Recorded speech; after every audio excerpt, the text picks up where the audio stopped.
이렇게 분수대가 올라가고 있습니다. 시원하고 좋습니다. 여기는 김포공항입니다. 김포공항. 먼저 초등어물 스터디 TV에 들어오신 여러분 환영합니다. 구독 안 하신 분은 구독 부탁합니다. 그리고 좋아요 부탁합니다. 그래서 오늘은 8장을 하게 될 것 같습니다. 이 8장은 보니까 오늘도 역시 바람이 요즘 바람이 계속 부네요. 어떻게 1절에 보니까 마태복음 8장 1절에 보니까 그분께서 산에서 내려오시니 큰 무리들이 그분을 따르니라.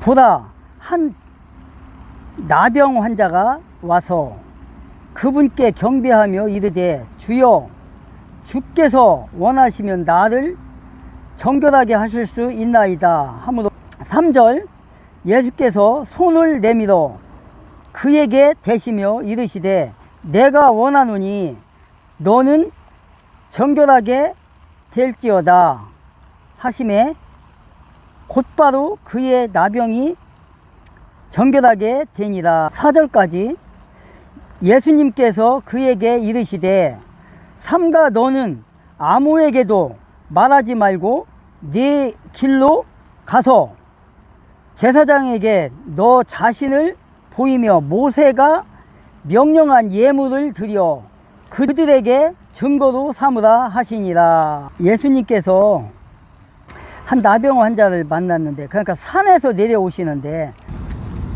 예수님께서 항상 산에 오르셔서 기도도 하셨고 산에 오르셔서 제자들과 함께 늘 다녔죠. 산에 가서 많은 무리들 앞에서 하늘나라의 왕국에 대한 복음을 전하는 걸 봅니다. 오늘도 역시 산에서 내려오시는데 많은 무리들과 함께 내려오셨어요. 예수님께서. 그러니까 이 무리들 중에는 제자들도 있고 또 산에서 말씀을 듣고 회개하고 돌아온 사람들도 있어요. 그 사람들을 비롯해서 많은 사람들이 지금 여기에 있습니다. 그런데 이 무리들은 이미 산상보훈을 통해서 전에부터 예수님을 영접하고 예수님의 제자가 된 사람들, 또한 예수님을 따랐던 사람들, 즉 예수 그리스도의 천국 복음을 듣고 그분이 베푸는 기적들을 보고 따라다녔던 자들입니다. 이들이. 그런데 오늘도 역시 산에서 내려오셨다라고 지금 기록하고 있어요. 산에서 내려오셨다. 근데 그분께서 산에서 내려오시니 큰 무리들이 그분을 따르니 이렇게 기록하고 있어요. 그런데 뭐래요? 2절에서 한 나병 환자를 보게 됐다는 거예요. 나병 환자가 와서 고쳐달라고 지금 얘기하는 거예요. 한 나병 환자가 와서 그분께 경배하며 나 좀 고쳐주세요. 지금 얘기를 하는 겁니다. 그러면 뭐라고 그래요? 주여 주께서 원하시면 나를 낫을 수 있습니다. 믿음을 가지고 얘기하는 거죠. 믿음을 가지고. 이 사람은 이 나병 환자는 예수님을 지금 처음 보는 거예요.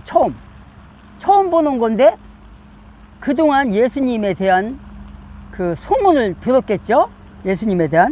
예수님이 돌아다니면서 많은 병자를 고치고 눈봉사를 고치고 나병 환자를 고치고 또 안질뱅이를 고치고 또 죽었던 사람을 일으키는 그런 이적들을 베풀었다는 것을 아마도 들었을 겁니다.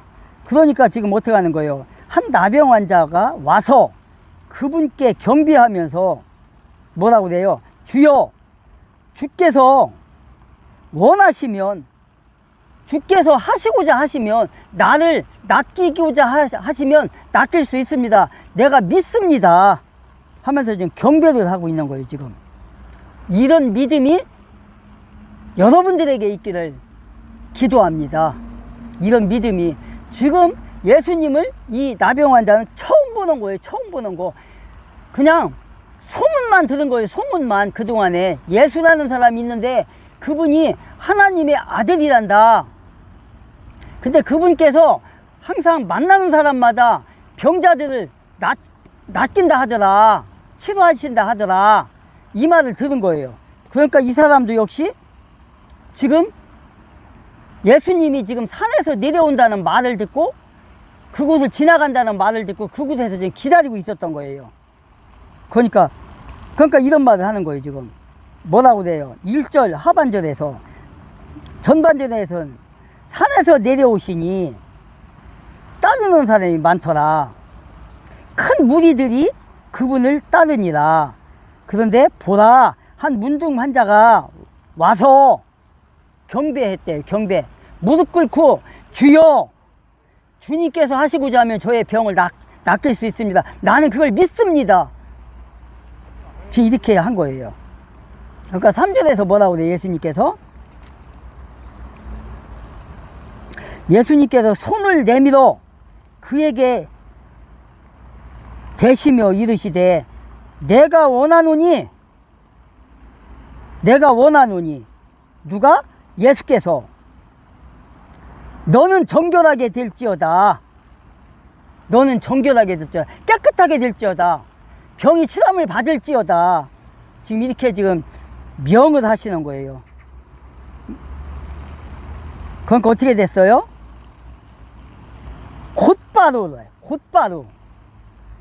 곧바로 그 즉시 그의 나병이 깨끗하게 치람을 받았더라. 정결하게 되었더라. 지금 이렇게 얘기하고 있어요. 지금 나병 환자가 나병이 치람을 받은 거예요. 지금 예수님의 뒤를 따라다녔던 사람들, 쫓았던 사람들, 자기가 소유한 모든 것에 하나님의 뭐예요? 주권을 인정하고, 각자에게 맡겨진 일들을, 그 중에는 뭐가 있을까요? 자기 십자가를 지고 예수님의 뒤를 따르는 사람들, 그리고 그런 소문을 들었던 사람들, 수많은 사람들이 있었을 겁니다. 이 이스라엘이라는 지역, 그러니까 팔레스틴이라는 지역, 사마리아라는 지역, 사마리아는 북이스라엘이죠. 북이스라엘의 수도, 예루살렘은 남유다 지역. 다윗은 그러면 어느 왕국의 왕입니까? 어느 왕국의? 남왕국이죠. 남왕국. 북왕국 이스라엘, 남왕국 있어요. 남유다. 그러면은 남왕국에는 어떤 지파죠? 유다 지파와 베냐민 지파.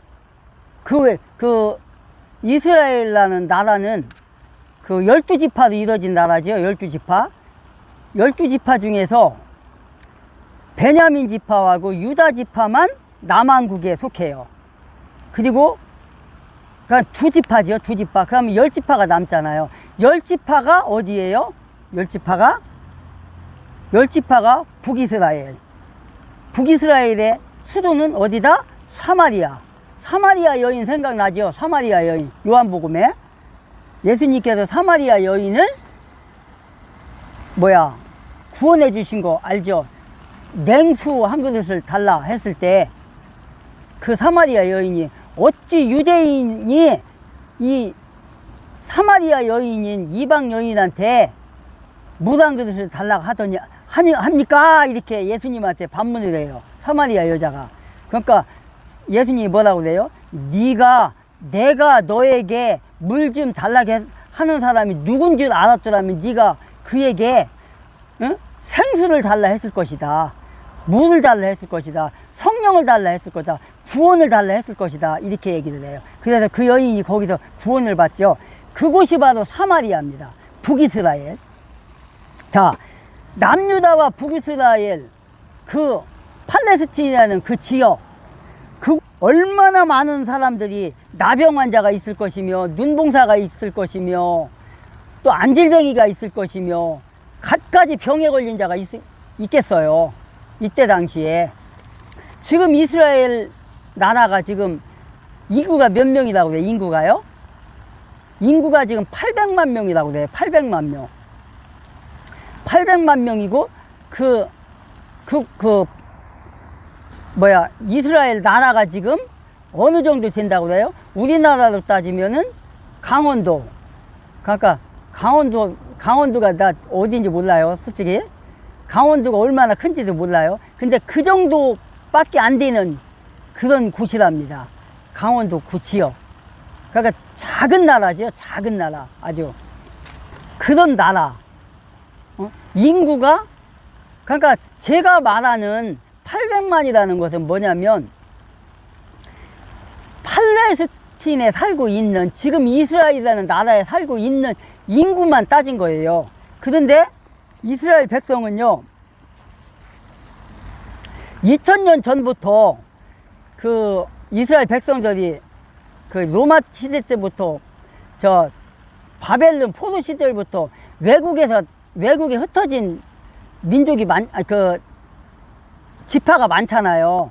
그러면 지금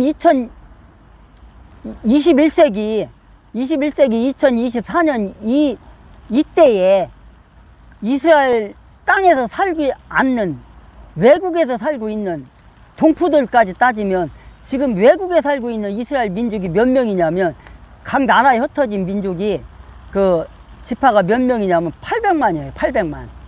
그러면은 어떻게 돼요? 지금 이스라엘 나라에 살고 있는 800만하고 하면은 8이 16, 1600만 명이죠. 그렇게 따져야 돼요. 자, 아무튼 그런 나라에 수많은 병자들이 있어요. 나병 환자, 안질뱅이 환자, 눈봉사 환자, 뭐 별의별 병에 걸린 사람이 많아요. 그런데 그 중에서 소수의 사람만이 예수님 앞에 나와서 치료를 받았다는 거예요. 정말 100만 분의 1 정도 되는 사람들만, 그 사람들 중에 한 사람이 누구라는 거예요? 지금 이 나병 환자라는 거예요. 나병 환자. 이 사람이 예수님을 믿었다는 거예요. 예수님을 믿었다는 거예요. 예수님의 능력도 믿었고, 예수님의 하나님의 아들이라는 것도 믿었다는 거예요. 그래서 산에서 내려올 때 경배를 하는 거예요. 경배하며 2절에 경배하며 이르되, 주여, 주께서 원하시면 나를 정결하게 하실 수 있습니다. 저의 병을 치료할 수 있습니다. 지금 이렇게 하는 거예요.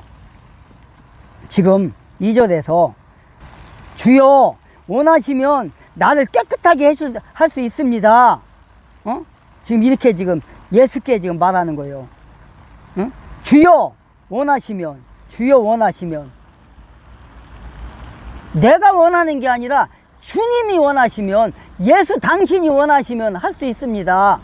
지금 이 말을 하는 거예요. 나의 믿음이 아니라 당신이 말씀하시면 그럼 내가 믿겠습니다. 이 말이잖아요. 이거는 주님이 주시는 믿음. 당신이 죽은 사람들 살리는 거 제가 압니다. 저의 병도 좀 낚여주세요. 지금 이러는 거예요. 지금 완전한 믿음이죠. 믿음. 지금 그렇게 말하고 있어요. 여러분에게도 이런 믿음이 있으시기를 기도합니다. 4절에 보니까 예수께서 아무에게도 말하지 말라는 거예요. 지금 그러면서 뭐라고 그래요? 네 길로 가서 제사장에게 보이래요. 제사장에게. 그리고 뭐래요? 제사장한테 가서 모세의 율법대로 뭐래요? 예물을 드리라는 거예요. 예물을 드리라고 4절에서 지금 말하고 있어요. 4절에서. 예물을 드리라고. 이 모세의 율법에 보면 뭐가 있냐면, 모세가 광야에서 40년 동안 했잖아요. 광야 생활. 그때 이제 그 성경에 보면 뭐라고 적혀 있냐면, 뭐 색점이 있거나 반점이 있거나 막 이런 말들이 나와요. 그러면은 그 모세가, 제사장이 이제 그 문둥병 환자를 그 그룹에서 나가게 해요. 그래갖고 그룹 밖에, 그러니까 쉽게 말해서 수많은 사람이 몰려 사는 그 그룹에서 내보내가지고 아무도 살지 않는 한적한 곳에 가서 혼자 살게 해요. 그래갖고 일주일 있다가 검사를 맡으라고 그래요. 그러니까 그렇게 해갖고 일주일 있다가 뭐 벽에 뭐 반점이 생기고 어쩌고 저쩌고 하는 그 규례들이 나와요. 그러면은 뭐 일주일 있다가 또 검사하고 또 며칠 있다 또 검사하고 이런 식으로 해갖고 반점이 없으면 문둥병이 나선 걸로 취급하는 그런 그 모세 율법에 보면 있어요. 그게 그 광야 생활 하는데 보면 레위기에 있거든요. 레위기에. 그게 레위기가 이제 그 광야 생활할 때 이제 기록된 말씀인데, 모세 율법 그런 건데, 거기에 보면 그렇게 돼 있어요. 어떤 사람이건 간에 문둥병에 걸리면 그 그룹에서 탈락이 돼요. 그래서 혼자 밖에 나가서, 그러니까 한적한 곳에 가서 혼자 살아야 돼요. 그래갖고 이제 조사를 해보면 반점이 없어지고 뭐 하면 이제 낫은 줄 알라, 이런 것이 나와요. 그러면 이제 다 낫고 하면 예물을 드리라는 그런 그 법규가 있어요. 율법이. 지금 그걸 얘기하는 거예요, 지금. 그거를. 그래서 지금 여기서 얘기하는 게 그거예요. 근데 왜 그러냐. 이 이스라엘이라는 나라에서 문둥병은 하나님 앞에 죄를 지은 자들이 걸린다는 그런 풍습이 있었어요. 그런 게. 그래서 죄인들이 걸리는 게 문둥병이라는 거예요. 이스라엘이라는 나라에 그런 풍습이 있어요. 그래서 저주를 받은 사람이 이렇게 그 문둥병에 걸린다는 그런 속설이 있어가지고, 응? 그래서 문둥병이 치람을 받았다는 건 뭐예요? 그렇게 되면 죄가 사함을 받았다는 거죠. 그런 풍습이 있어요. 속설이.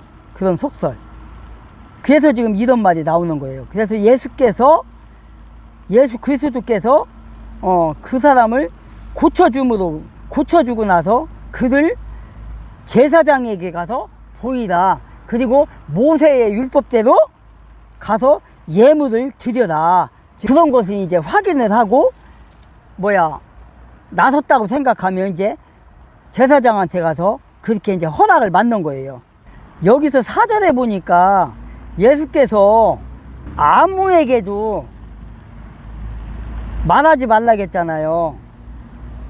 삼가 아무에게도 이르지 말고 뭐래요? 다만 가서 제사장에게 네 몸을 보이라. 보이고 뭐래요? 모세가 명한 예물을 드려라. 이렇게 말했는데, 이런 게 뭐예요? 예수께서 이렇게 말씀하신 것은 뭐예요? 자신의 사역이 육체적 질병을 고치는 기적의 그러니까 예수님께서 제사장에게 가서 보이라. 이 말은 뭐냐면은 자기가 고쳐준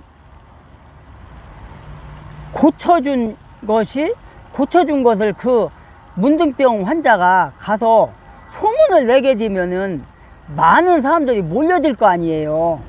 그럼 어떻게 돼요? 예수님이 이 세상에 온 목적이 뭐예요? 병을 고치러 왔나요? 병을 고치러 온 것도 맞기는 맞지만 첫 번째 목적은 뭐예요? 영혼 구원하기 위해서 오신 거예요. 영혼 구원하기 위해서. 그러면은 영혼 구원하려면 어떤 사역을 해야 돼요? 하늘나라에 천국의 복음을 전하는 게 사역이란 말이에요. 근데 병 고치는 일만을 일삼는다면 뭐 그래도 복음은 전해지겠죠. 그러나 지장을 받을 수가 있어요. 그러니까 사람들에게 말하지 말고 다만 가서 제사장에게 보이고 조용히 가서 예물을 드리고 감사하고 살라. 지금 이런 뜻인 거예요, 이게요. 그래서 대제사장에게 네 몸을 보이란 이 말은 당시에 문둥병 환자가 진단에 의해 정결해졌다는, 그러니까 모세의 율법대로 제사장에게 보임으로 말미암아서 제사장이 나섰다라고 증명을 해주면 그걸로서 치람을 받은 게 되는 거예요. 그렇다면 왜 제사장보다 예수님이 더 높잖아요, 솔직한 얘기로. 그런데 예수님은 왜 제사장한테 가서 보이라겠냐. 예수님이 이 땅에 온 제사장이라는 게 있었고요, 왕이 따로 있었잖아요. 그러니까 예수님이 여기 이 땅에 계시는 동안에는 예수님이 제사장이 될 수가 없어요. 왜? 육체의 제사장이 있으니까. 아브라함부터 시작해서 지금 예수님의 시대까지 많은 제사장이 있었어요. 많은 제사장. 아론 같은 제사장, 그 아론의 후손들 쭉 그 시에서 계속 나오잖아요. 예수님 시대에도 그 아론의 족속에서 계속 나온 게 제사장이잖아요. 그냥 육체로 있을 때에는 육체의 제사장이 있기 때문에 예수님께서는 여기서 제사장이 될 수가 없어요. 제사장이면서도 예수님은 뭐예요? 제사장이자 그 다음에 왕이자 선지자 삼중직을 갖고 있는 거예요. 그러나 예수님이 육체로 이 세상에 태어났기 때문에 율법이 있는 이 세상에 태어났기 때문에 제사장 직분을 감당을 할 수가 없는 거예요. 그래서 지금 제사장에 가서 인정을 받으라 지금 이렇게 보낸 거예요. 그렇기 때문에. 그래서 예수님이 십자가에 돌아가시고 이제 예수님께서 앞으로 이제 재림하시면 왕이자 제사장이자 선지자가 되는 거예요. 그래서 그 왕권을 가지고 오시는 거예요. 제사장직을 갖고 오시는 거예요. 대제사장이면서 선지자이면서 왕이면서 이런 권한으로 오시는 거예요, 예수님이. 그러나 예수님이 태어날 그 시기에는 이 세상에 율법 가운데 태어났기 때문에 율법에서 대제사장이 따로 있었어요. 제사장도 있었고 그 다음에 왕도 있었고 그랬잖아요. 그 시절에. 그렇기 때문에 지금 이 말씀을 하신 거예요. 그래서 예수께서 나병 환자를 고치시고 나서 너는 가서 다른 길로도 가지 말고 제사장한테 가서 허락을 맡아라. 지금 이렇게 된 거예요. 5절에 보니까 예수님께서 가버나움으로 들어가시니 한 백부장이 그분께 와서 간청하여 그분께 지금 좌파들이 계속해서 어떤 프레임을 만들려고 하고 있냐면요. 특히 요즘 편향된 언론들을 통해서 이런 기획 보도가 많이 나오고 있어요. 방송 장악 이어달리기의 종착점이다. 또는 방송 장악의 시나리오가 이어지고 있다라는 식으로 계속해서 보도를 하고 있다는 겁니다. 기획 보도예요. 이거는 프레임을 씌우고 싶어하는 겁니까? 지금 윤석열 정부가 공영방송을 하나하나 정상화하는 그와 관련돼 가지고 어떻게든 이것이 방송 장악이다 라는 프레임을 씌우고 싶어하는 겁니다. 자, 문재인 정권 당시에는요, 지금 우리가 말하는 공영방송 KBS, MBC가 몇 년 만에 사장이 교체된 줄 아십니까? 1년도 안 걸렸어요. 몇 달? 8개월 만에 KBS, MBC 사장을 교체했다는 겁니다. 지금 우리는 2년이 넘어가는 시점에도 MBC 사장 하나 교체하는데 이렇게 어려움을 겪지 않습니까? 그런데 문재인 정권에서는요, 8개월 만에 KBS, MBC 사장 다 교체했다고요. 자, 그러면 중요한 건 이런 겁니다.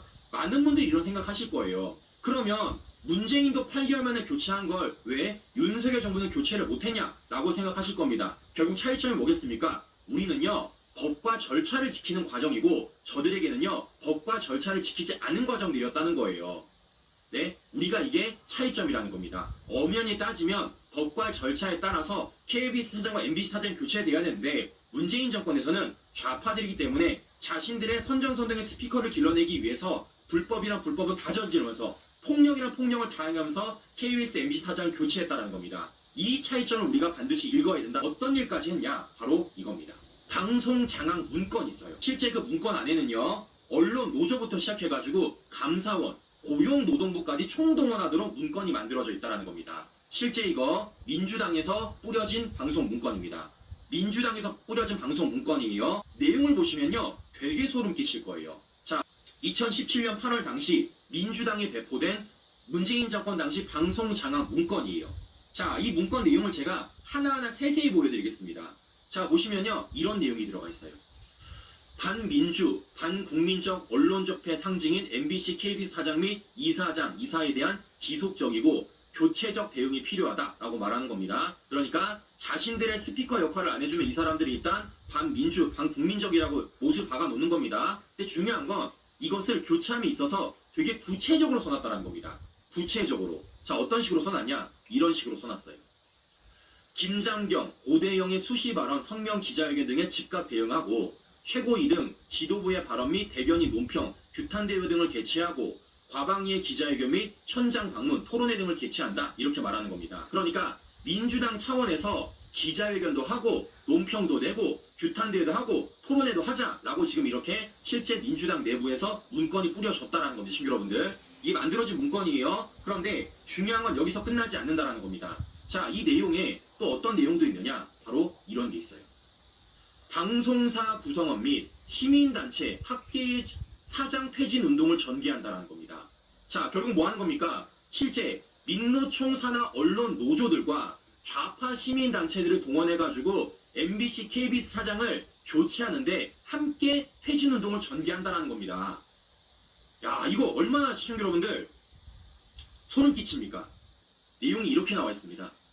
방송사 구성원 중심의 사장, 이사장 퇴진 운동을 전개하고 동시에 다양한 시민사회단체, 학계 전문가 그룹이 전국적 동시다발적으로 사장, 이사장 퇴진 운동을 전개할 필요가 있다라고 만드는 겁니다. 자, 그러면 여기서 우리가 확인할 수 있는 게 뭡니까? 이거 어디서 볼 수 있는 내용이에요? 북한이잖아요. 북한. 네? 실제 우리가 MBC 사장과 KBS 사장을 교체함에 있어서 뭐를 지켜야 되는 겁니까? 우리는요, 법과 절차를 지켜야 돼요. 실제 임기가 보장돼 있고, 실제 KBS, MBC 사장과 관련돼가지고 이 사람이 경영적인 능력이 있는지, 특히 중립적인 방송을 잘 진행할 수 있는지 우리가 이걸 잘 지켜본 이후에 교체도 교체될 것 아니겠습니까? 근데 이들은 뭐 하는 겁니까? 일단 교체를 해야 돼. 교체를 해야 되는데 민주당의 정치적 행위로 교체가 안 되니까 누구까지 동원을 하는 겁니까? 바로 민노총 산하 언론 노조들, 심지어 좌파 시민단체들까지 동원을 시켜가지고 퇴진 운동을 펼치겠다라는 문건을 만든 겁니다. 그리고 제가 보여드렸던 게 바로 이거라는 거예요.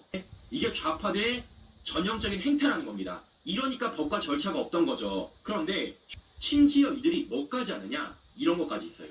사측 및 사장의 비리, 불법행위 의혹, 부당행위 대에 대해 감사원에 국민감사 청구를 추진하자라는 얘기를 하는 겁니다. 그러니까 MBC, KBS 사장을 퇴진시키기 위해서 누구까지? 문재인 정권 당시 감사원까지 동원시키자라고 했던 거예요.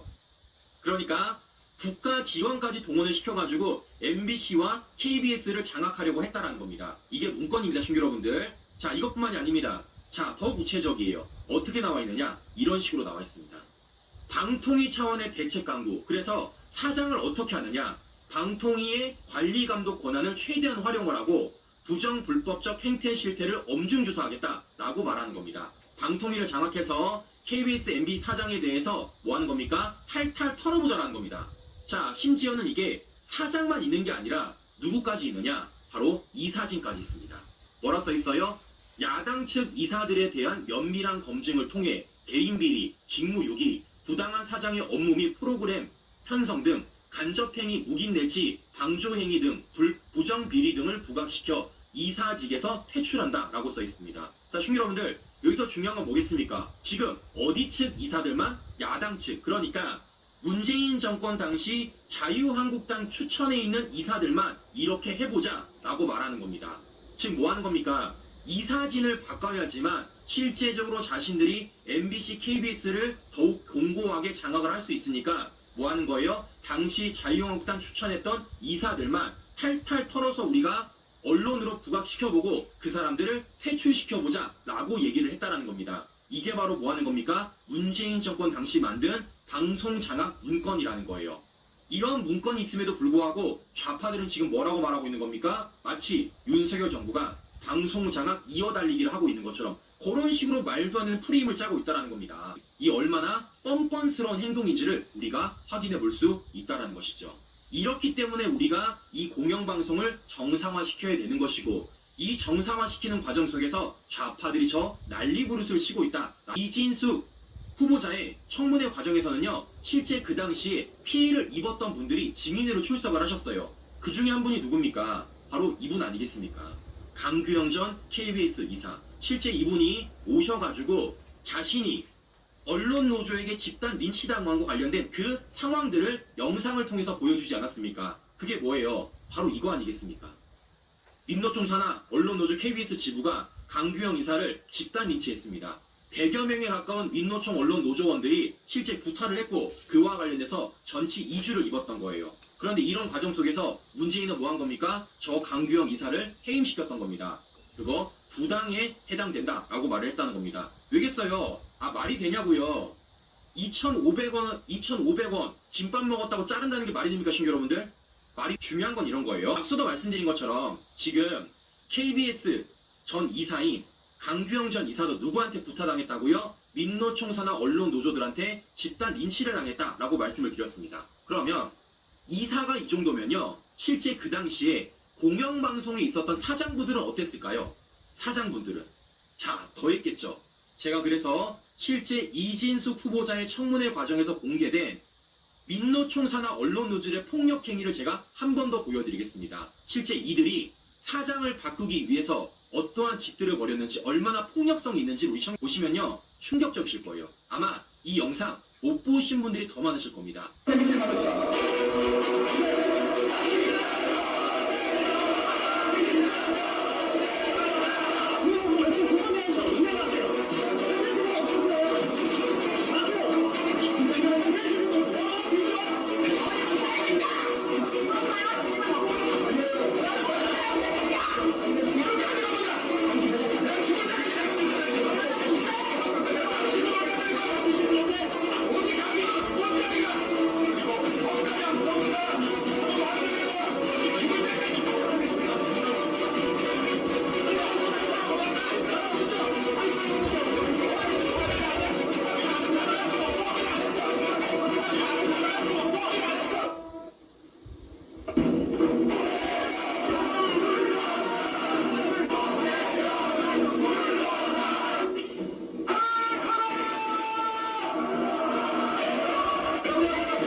문재인 정권에서 벌어진 일이에요. 우리는 이걸 보고 어떤 게 떠오릅니까? 바로 인민재판이 떠오릅니다. 당시에 KBS, MBC, YTN 사장이 죄졌습니까?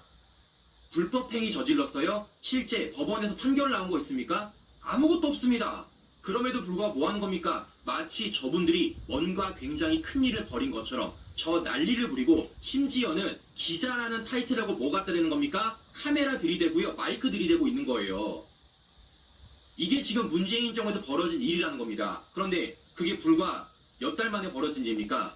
문재인 정권이 출범한 이후 8개월 동안 이런 일을 벌였다는 겁니다. 뭐를 위해서? KBS, MBC 사장을 교체하기 위해서, 뭐를 위해서? 공영방송을 장악하기 위해서. 그런데 그게 실제 어떻게 벌어진 겁니까? 제가 앞서 말씀드린 것처럼 이렇게 방송 장악 문건의 플랜하에, 계획하에 조직적으로 벌어졌다라는 것. 민노총사나 언론 노조들이 어떤 활동을 해야 되는지, 실제 어떻게 돼 있습니까? 방송사 구성원 중심으로 사장, 이사장 퇴진운동을 전개한다 라고 돼 있다는 겁니다. 이런 식으로 문재인 정권은 공영방송을 장악했던 것이고, 그래서 문재인 정권 당시 말도 안 되는 보도들이 편파적으로 나온 것이고, 이게 지금 이날까지도 이어지는 건 아니겠습니까? 제가 여쭤보겠습니다. 그런 가운데 정말 우리 국민들이 알아야 될 소식들을 공영방송들이 제대로 전했습니까?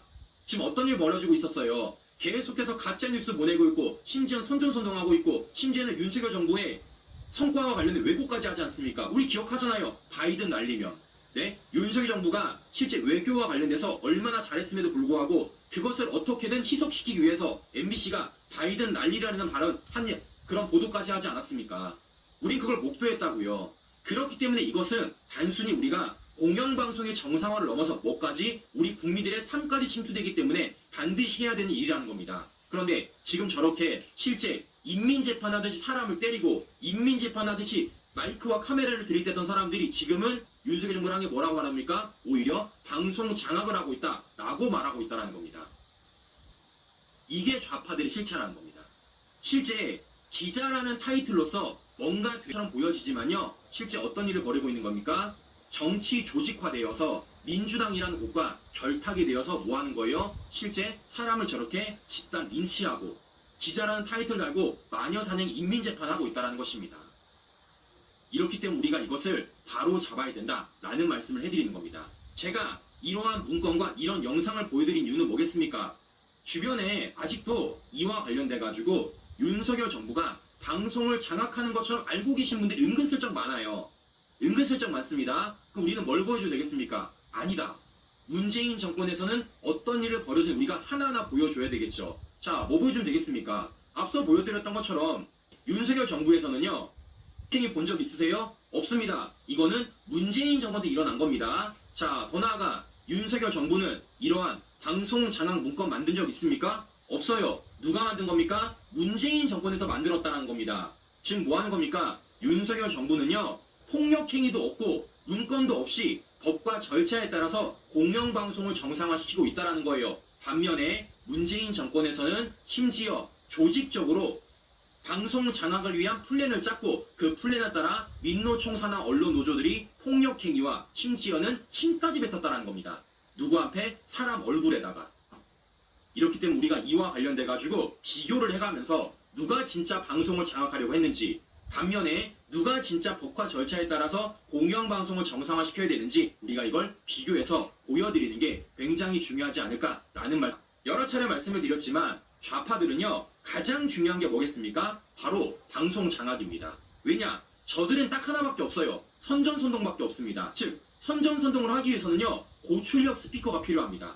스피커가 양쪽에 빵빵 터져야 된다고요. 그런데 지금 그 스피커가 하나하나 떨어져 나가고 있는 것 아니겠습니까? 이러니까 지금 이들이 어떻게든 이것을 방통위를 파행을 시키는 것이고, 그런 과정 속에서 계속해서 말도 안 되는 폭주를 하고 있다는 겁니다. 이렇기 때문에 진실 관계들을 더 많은 국민들한테 알려주면 되는 것이고, 그와 관련돼서 우리가 한 명 한 명 더 설득을 한다라면 저는 저 민주당 좌파들의 실체를 우리 국민들이 알게 될 것이고, 민주당의 스피커가 점점 볼륨이 줄어들게 될 것이다 라시고 더 많은 분들한테 알려주시는 게 좌파들의 프레임을 깨는 우리만의 방식이다 라는 말씀